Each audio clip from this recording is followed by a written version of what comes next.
Hello बच्चों, आगे हमने 5 दोहों का सारांश देखा था। कक्षा 9 के 13वें विषयांक यानी कि नीति के दोहे, कवि है रहीम, उसके छठे दोहे से आज हम दूसरे वीडियो में देखेंगे। तो छठा दोहा है हमारा, जो रहीम उत्तम प्रकृति का करी सकत कुसंग, चंदन विष व्यापत नहीं लपटे रहत भुजंग। रहीम कहते हैं कि उत्तम प्रकृति जिसका स्वभाव उत्तम है, करी सकत कुसंग, वह कभी कोई कुसंग यानी कि गलत संग में भी अपना स्वभाव, अपनी उत्तम प्रकृति नहीं छोड़ता।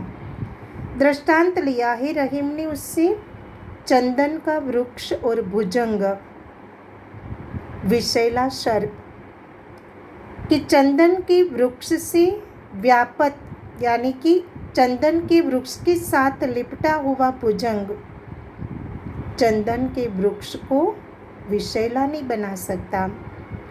यह उत्तम स्वभाव वाले, उत्तम प्रकृति वाले इंसान चाहे कितनी भी बुरी संगत के लोगों के साथ रह ले, पर वह अपना स्वभाव, अपनी प्रकृति नहीं छोड़ता। दृष्टांत लिया कि भुजंग यानी विषैला सर्प चंदन के वृक्ष के साथ निरंतर लिपटा हुआ रहता है, पर चंदन की शीतलता, उसके सौरभ, उसकी उत्तम प्रकृति भुजंग के जहर से, उसके विष से वह विषैली नहीं बनती, यानी कि उसकी शीतलता बनी रहती है। तो रहीम का कहना है कि जो उत्तम प्रकृति वाले इंसान है, वह कभी भी किसी बुरी संगत या कुसंगत में रहकर भी अपना स्वभाव, अपनी उत्तम प्रकृति नहीं छोड़ता। आगे के दोहे में बताया कि बिगड़ी बात बने नहीं लाख करो किन कोई, रहीमन बिगर दूध को मथे न माखन होई। बिगड़ी बात बने नहीं, जो बात बिगड़ जाए, लाख करो किन कोई, लाख उपाय करने पर भी हम उसे सुधार नहीं सकते।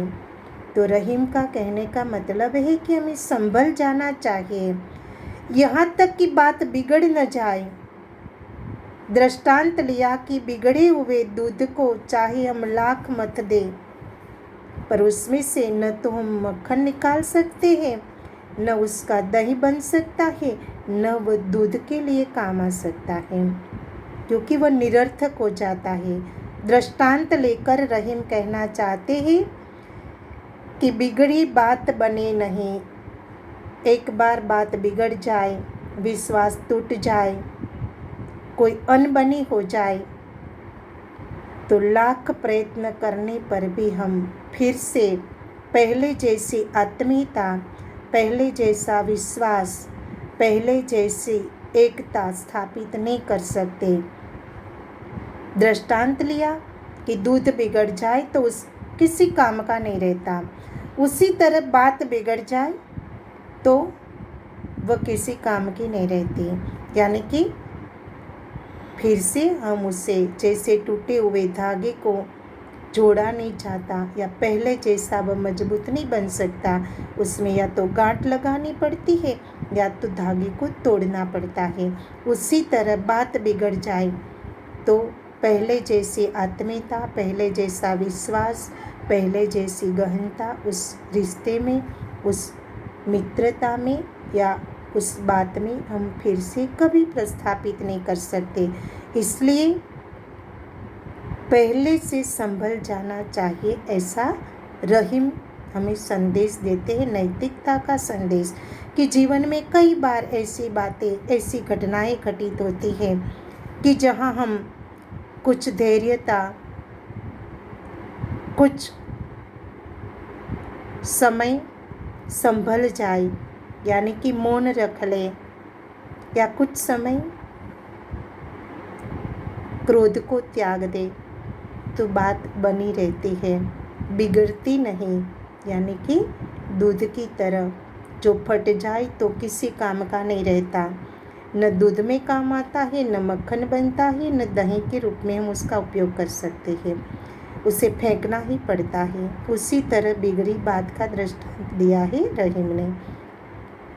आगे की दोहे में बताया, रहीमन विपदा हो भली, जो थोड़े दिन होई, हित अनहित या जगत में, जानी परत सब कोई। यहाँ पर रहीम ने विपदा यानी मुसीबत को भली यानी कि अच्छी कहा है, जो थोड़ी दिन के लिए आती है। रहीम का कहना है कि जीवन में विपदा आनी चाहिए, मुसीबत आनी चाहिए, थोड़े दिन के लिए, कुछ दिनों के लिए आती है, पर हमें हित अनहित या जगत में, जानी परत सब कोई,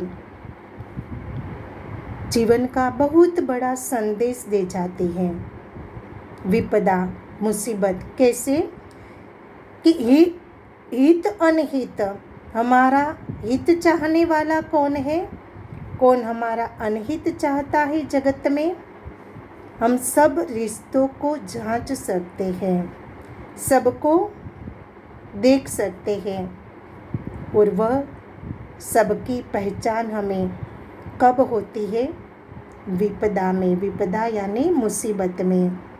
सुख के समय तो सब कोई साथ खड़े हो जाते हैं, जैसे बुलावा भेजे पर खाना खाने सब कोई आ जाते हैं, पर विपदा में, मुसीबत में बिना बुलाए हमारा दर्द बांटने के लिए कौन आता है, वह पहचान हमें मुसीबत में हो जाती है।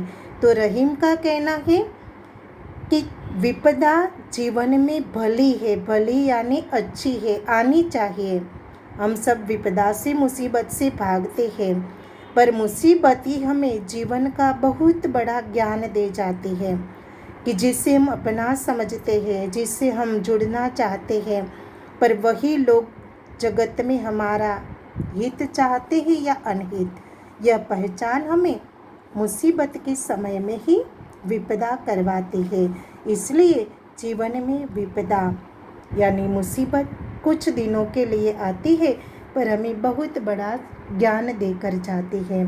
और आगे के दोहे में बताया, रहीमन वे नर मर चुके, जे कहूँ मांगन जाही, उनसे पहले वे मुए, जिन मुख निकसत नाही। रहीम कहते हैं कि वे नर मर चुके। रहीम का कहना है कि वे लोग मरे हुए हैं, जे कहूँ मांगन चाही, जो कहीं मांगने जाते हैं, पर उनसे पहले वे मुए, जिन मुख निकसत नाही, पर उनसे पहले वे मरे हुए हैं जिसके मुख से ना निकलती है, यानी कि मांगने वाले को मना करते हैं। मांगना सबके लिए बुरी बात है, और मांगना किसी को अच्छा नहीं लगता, क्योंकि मांगने वाला अपना आत्मविश्वास, अपना गर्व सब कुछ छोड़कर दूसरों के सामने हाथ बढ़ाता है। यहाँ पर रहीम ने कहा है कि मांगना और मरना एक जैसा है।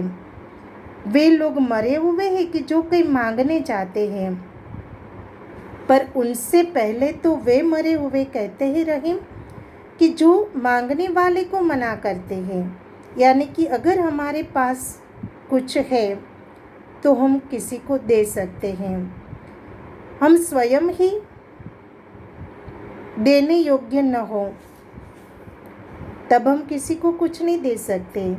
पर अगर ईश्वर ने हमें कुछ दिया है तो हमें मांगने वाले को कभी हताश या निराश नहीं करना चाहिए। ऐसा संदेश इस दोहे का रहीम के द्वारा दिया गया है कि मांगना तो मरने के बराबर है, पर मांगने वाले को मना करना उनसे पहले ही मरा हुआ रहीम की दृष्टि से है। तो यह रहीम के द्वारा दिए हुए दोहे, जो नीति के दोहे शीर्षक के तले, नैतिकता के दोहे। आगे की वीडियो में हमने 5 दोहे देखे थे, यहाँ पर 4 दोहों का सारांश देखा। छठे दोहे में रहीम ने उत्तम प्रकृति वाले इंसान की बात बताकर चंदन के वृक्ष और भुजंग का दृष्टांत दिया और बताया कि महान या श्रेष्ठ इंसान कभी अपना स्वभाव, अपनी प्रकृति छोड़ता नहीं, चाहे वह कितने भी कुसंग बुरे लोगों के साथ क्यों न रहता हो। आगे के दोहे में फटे दूध का दृष्टांत देकर बताया कि बात बिगड़ जाए तब तक हमें आगे बढ़ना नहीं चाहिए, क्योंकि संभल जाना चाहिए, क्योंकि फिर लाख प्रयत्न करने पर भी हम बिगड़ी हुई बात को सुधार नहीं सकते। इससे आगे मुसीबत को अच्छी कहकर रहीम जीवन का बहुत बड़ा संदेश दे जाते हैं कि विपदा हमारे लिए भली है, अच्छी है, कुछ दिनों के लिए आकर भी हमें बहुत बड़ा ज्ञान, बहुत बड़ा संदेश दे जाती है। और अंतिम दोहे में मांगना मृत्यु के बराबर है, पर मांगने वाले को मना करना उनसे भी पहले मरा हुआ रहीम की दृष्टि से है। तो यह नैतिकता से भरे हुए 9 दोहे हमारे पाठ्य पुस्तक में दिए गए हैं। पाठ्य पुस्तक खोलकर उसे पढ़कर, गाकर हम उसे मुखपाठ भी कर सकते हैं और गाकर अपनी गेय शक्ति को बढ़ा भी सकते हैं। तो यह दोहे हम रहीम के दोहे, कबीर के दोहे, सूरदास के दोहे एक ही तरह से गा सकते हैं। पहला दोहा मैंने आपको गाकर सुनाया था, इसी तरह सभी दोहे गाए जा सकते हैं। स्वाध्याय के सभी प्रश्न अपने नोंद पोथी में लिखना है और इसी तरह रहीम के दोहे की तरह का सभी कबीर के दोहे, सूरदास के दोहे लिखकर उसका हम संग्रह कर सकते हैं और अपनी नोंद पोथी में उसे लिख भी सकते हैं। तो यह था हमारा 13वां विषयांक। जय हिंद, जय भारत।